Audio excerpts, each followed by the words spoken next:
I am Dr. Unni Moopan. I am standing in front of Islamic Center of Long Island. It is established in 1982 in Westbury of Long Island.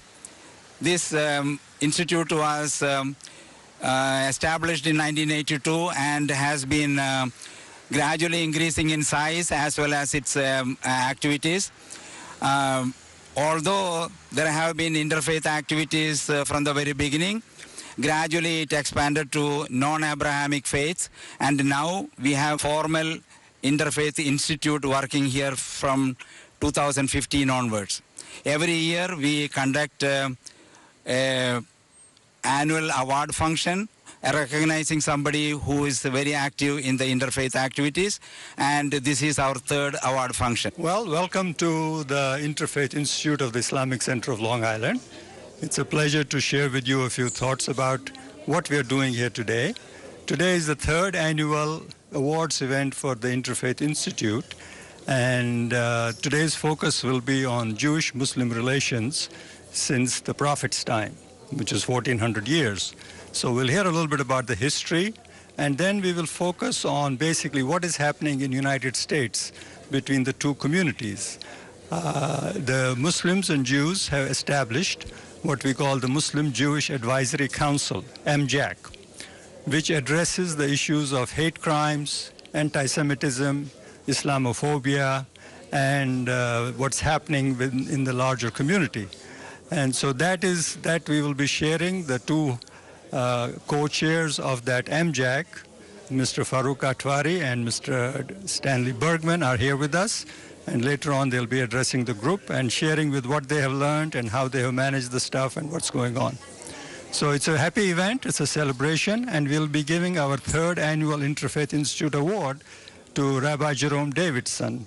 Rabbi Davidson is the gentleman who in 1992 established the American Muslims Jews Dialogue in Long Island, where the Islamic Center of Long Island and the Temple Beth El in Great Neck got together and established what we call the Amjid Dialogue, which has been a tremendous success and is a model for the rest of the country.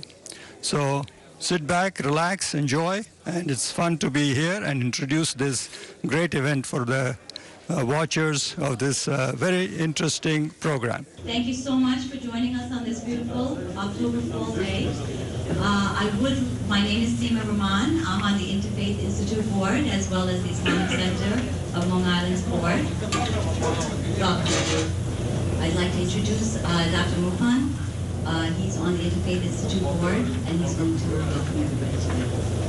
In 1982, the Islamic Center of Long Island was established, and although there were a lot of interfaith activities going on from the very beginning, a formal Interfaith Institute was launched in 2015. And we have been holding an annual award function to recognize someone who is very active in the field of interfaith activity every year. And this is our third such function. Now, why interfaith activity? If you look into the history of the world, from the very beginning of the faith, there have been interfaith activities. But in the beginning, rather than interfaith activities, most of the history shows us that most of the major conflicts in the world were because of the faith. Rivalry between faiths and fight between faiths launched many world conflicts. At the same time, you can see that there have been interfaith activities and harmony going on from the very beginning. One example is, if you look in India's history, during the Mughal period, in 16th century, Emperor Akbar initiated the understanding and tolerance between Islam, Hinduism, Buddhism, and Christianity.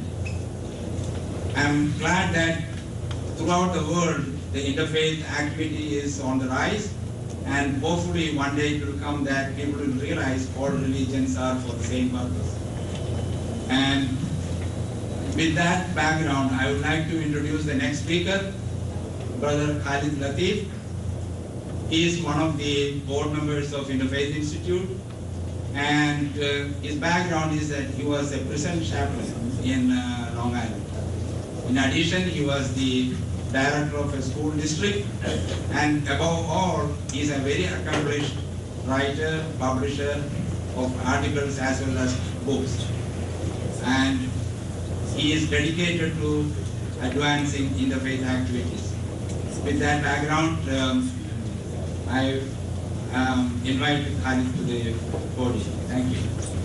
Prophet Muhammad was a descendant of Ishmael, the forefather of the Arabs, and he was also a descendant of Isaac, the forefathers of the Jews. He was born and raised in a polytheistic sanctuary of Mecca. The prophet occasionally came in contact with Hanifs, Jews, Christians, and those of other faiths, some of whom traveled there for purposes of trade. When he proclaimed prophecy at the approximate age of 40, his monotheistic message he presented as a revival of the teachings of Abraham, and he likened himself to the brother of Moses. It decreed that Jews and Muslims would both be believers. It stipulated that all citizens were equal. Before Prophet Muhammad's time, the pagan Arabs believed that Allah, their highest God of the heavens and earth, the only God who was not present in or around the Kaaba, was the same God of the Jews. Finally, I just would like to say, we, the Muslims and Jews in the United States of America, must do all we can to bring peace to the human family in the Middle East. And with the support of our brothers and sisters of other faiths, we can make the world more peaceful. Thank you.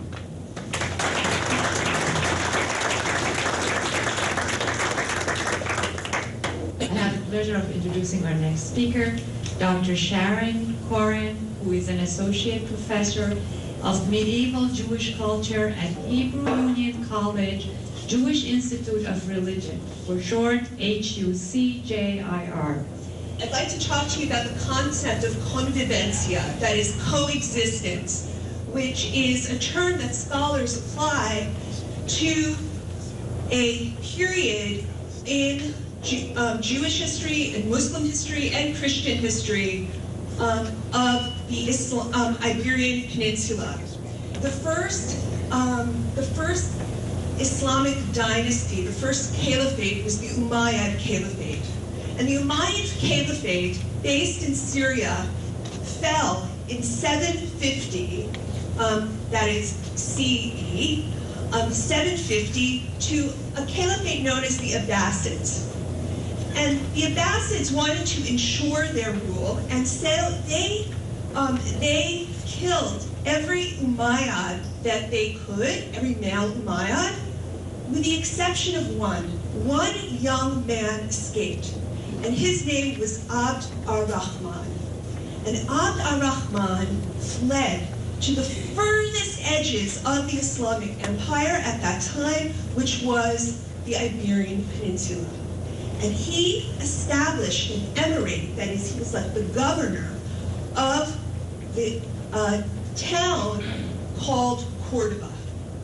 And he established what was known as the Cordoban emirate, a governor. He was a governor of Cordoba. And when he was governor of Cordoba, he chose Cordoba as a site because it had already been a capital for Christians, and it had been a capital for the Romans, I mean, a center for the Romans. And so we find just in the very beginning, we find the interweaving of Christian culture and Islamic culture and pagan culture, because they chose a space that had already been a center of culture. Dr. Farooq Ahmad Khan is a physician who was awarded mastership in American College of Physicians and who has held numerous leadership positions over the years.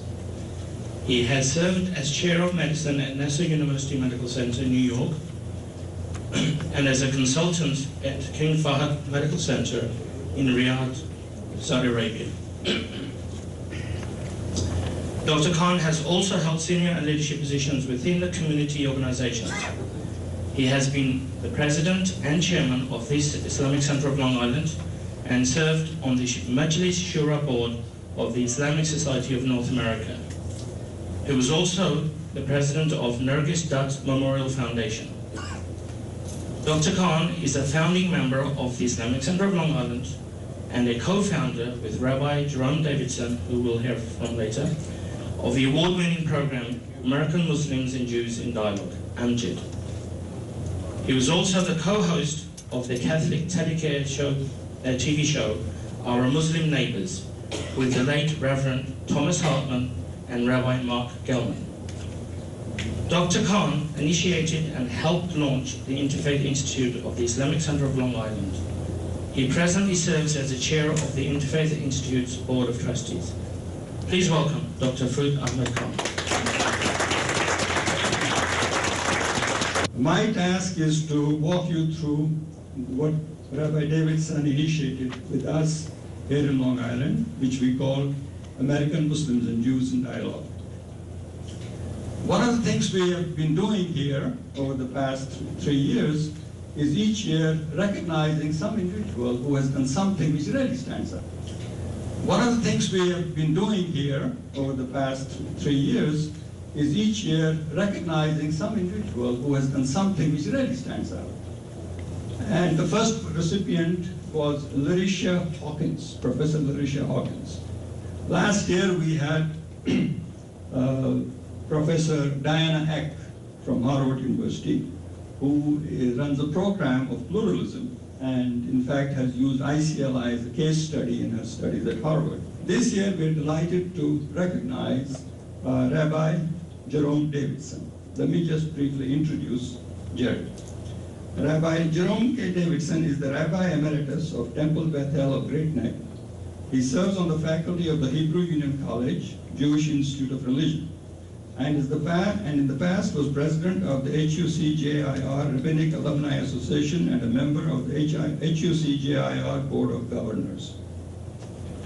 Rabbi Davidson is a former president of the Synagogue Council of America, and in his youth was national president of the National Federation of Temple Youth. In 1994, he was chosen by the New York Board of Rabbis as the Rabbi of the Year, the first Reformed rabbi to receive this award. And Arfa and I were very honored to attend that function in Manhattan. I'll skip portions of his CV because we want to get on to the main thing. Rabbi Davidson is a founding board member of the American Jewish World Service, which is devoted to serving human needs throughout the world. An acknowledged leader in matters of social and communal concern, Rabbi Davidson has served several times as president of the Great Neck Clergy Association. He has created a number of dialogues programs between Catholics, Muslims, and African Americans, and members of the Jewish community. The American Jews, Muslims and Jews in Dialogue, AMJID, which I referred to, between Temple Beth El and Islamic Center of Long Island was initiated by Rabbi Davidson in 1992. AMJID was one of the first in the United States and has served as a model nationwide. Rabbi Davidson and his wife, Dr. Gail S. Davidson, who is with us today, an art historian, are the parents of 2 sons, Rabbi Joshua Davidson of Temple Emmanuel of New York and his wife Mia, and I don't know if Jeremy is here yet. There we are, okay. And Jeremy Davidson, who's a music director in a city public school. It's a pleasure to have the whole Davidson family here. So, in recognition of Rabbi Davidson's visionary leadership in establishing and nurturing the American Muslims and Jews in Dialogue, the Interfaith Institute of Islamic Center of Long Island is delighted to present the 3rd annual IFI Award to Rabbi Jerome Davidson. Terry, if you could walk up to this stage, please. That is beautiful. Thank you very, very much. Very, very much. Recognition of his visionary leadership in establishing and nurturing the American Muslim Jewish dialogue, AMJI.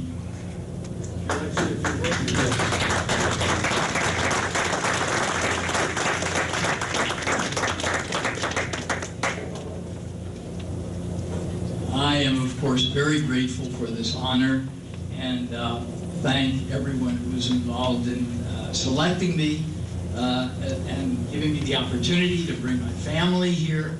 And the only two that were not mentioned are Lena and Michaela, our two beautiful granddaughters. And we are very proud, all of us, of each other. And I think we are very, very proud to be able to be here with you and to have shared this wonderful event. I do have to say, however, that this award really belonged. Oh, you want to do something else? Oh, okay. Oh, thank you very much. Because I was just about to say that this award and being here and the entire program and vision is right out of the mind and the heart and the hand, as our opening speaker discussed, of Farooq Khan and Arfa and many other folks in the. So thank you, Dr. Khan. First of all, thank you for inviting me. I'm so delighted to be here. But I'm going to ask Anna Kaplan, who's councilwoman in the town of North Hempstead, because this is from all of us in the town of North Hempstead. When I see Assemblyman Chuck Levine has walked in as well. So first of all, it's so wonderful to be here at the Islamic Center of Long Island. And when I come here, I truly feel that I'm with friends and family. And that's an environment that you've set up with Dr. Chowdhury, with Habib Ahmed, all our good friends who are always so welcoming in every way. But Jerry, we're here to honor you. And I think of how prescient you and Dr. Khan were in starting an American Muslim-Jewish dialogue all the way back in 1992. And you think about where we are now, where we're together, but the natures of forces in our country are trying to divide. And that is never a good thing. An attack on one religion is an attack on every religion. And we must stand together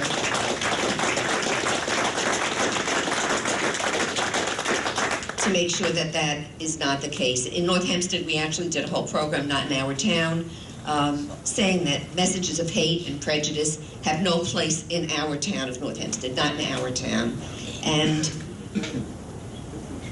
But again, thank you for the wisdom that you had in reaching out to Dr. Khan. Dr. Khan, thank you for your wisdom in joining together, because it has set the stage for the kind of Muslim-Jewish relationships that we know are so strong and that will continue far into the future.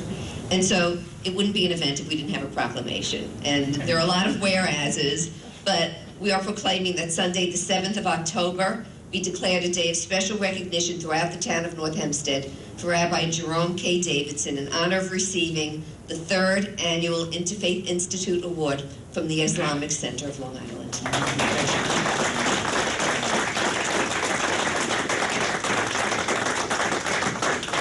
And if I could take this time to invite Farooq and Stan.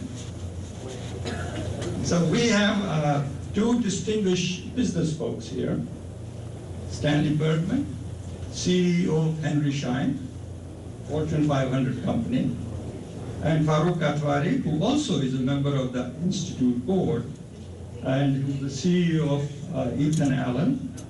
And they are the co-chairs of the national dialogue that's going on, national advocacy that's going on, titled MJAD, Muslim Jewish Advisory Council.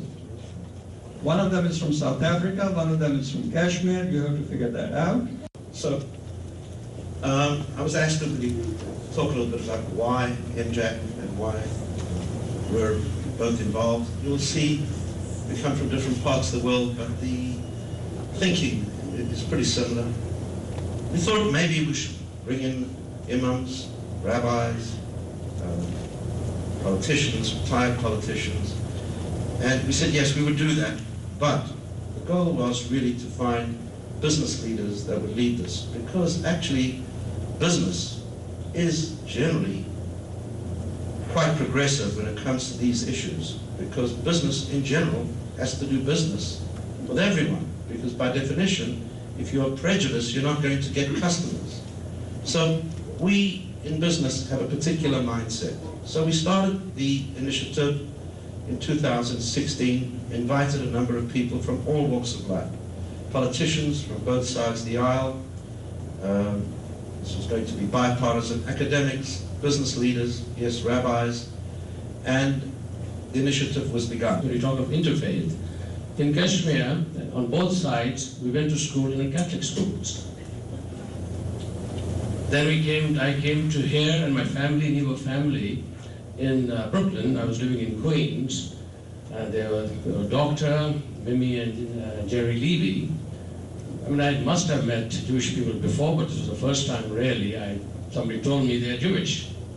So they took me in, and almost adopted me, and after a year they said, don't live in Queens, because coming from Queens to Brooklyn on subway was not easy, in Flatbush. So I moved to Flatbush, because I could have great meals on the weekends.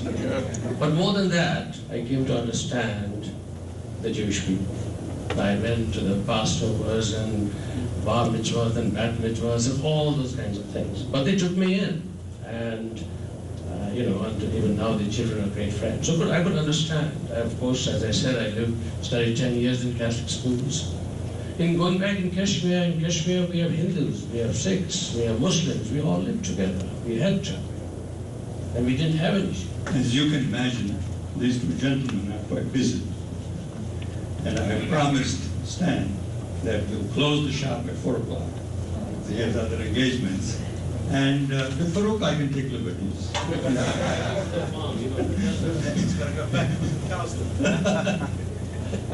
Farouk and I go back to the late 50s, early 60s, so we can talk forever about our adventures. Some of the things he says are a little bit kind of... but then we had a session here on fake news 3 weeks ago. It was fabulous. Yeah. And so, if you would join me in giving them a great round of applause. I just brought 2 very brief texts. The one gift of offering a benediction is that you get to paint a picture of the world as it should be. We've heard a lot of allusions to what's wrong, and the purpose of prayer is to help us to visualize the world that we want to create together. So the first text is from the prophet Isaiah, who, in contemplating what the perfection of the world might look like, said this: I will bring them to my holy mountain, and I will make them joyful in my house of prayer. Their offerings and sacrifices will be accepted on my altar, for my house shall be called a house of prayer for all peoples. And although we may each have our own individual pathway up that mountain, what we all seek is oneness and unity. We seek mutual recognition and dignity and love and peace. Which brings me to my second prayer, which some of you may recognize as the prayer of St. Francis of Assisi, one of my favorites. And he said, God, make me an instrument of your peace. Where there is hatred, let me sow love. Where there is injury, pardon. Where there is doubt, faith. Where there is despair, hope. Where there is darkness, light. Where there is sadness, joy.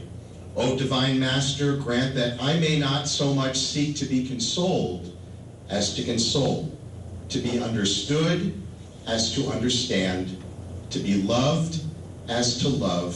For it is in the giving that we receive. It is in the pardoning that we are pardoned. It is in the dying that we are born to eternal life. Amen. Thank you, everyone.